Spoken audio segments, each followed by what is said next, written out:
AP మంత్రి అచ్చెన్నాయుడు సంచలన వ్యాఖ్యలు చేశారు.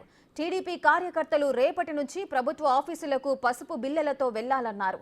అలా వెళ్లిన కార్యకర్తలను అధికారులు కుర్చీ ఇచ్చి కూర్చోబెట్టి సమస్యలు పరిష్కరించేలా ఆదేశిస్తానని చెప్పారు. తన మాట వినని అధికారుల సంగతి కూడా తేలుస్తానని మంత్రి అచ్చెన్నాయుడు అన్నారు.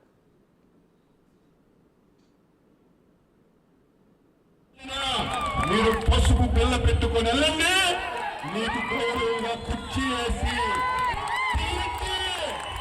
మీ పని ఏంటనేది మీ అందరికీ పని చేయించే విధంగా అధికారులకు లైన్లో పెడతాను.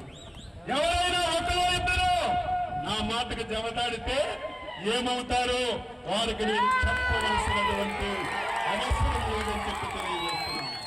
కార్యకర్తలారా, 5 సంవత్సరాలు మన మీద చాలా ఇబ్బందులు పెట్టారు, అవమానాలు గురి చేశారు, తప్పుడు కేసులు పెట్టారు. కానీ మనం ఆ విధంగా చేయొద్దు. అభివృద్ధితో మనం పని ప్రారంభిద్దాం. ఆ రకంగా ఎవరు ఇబ్బంది పెట్టారో వారిని వదలొద్దు. చట్టం దాని పని దాన్ని చేసుకుని పోతుందని మీ అందరికీ నేను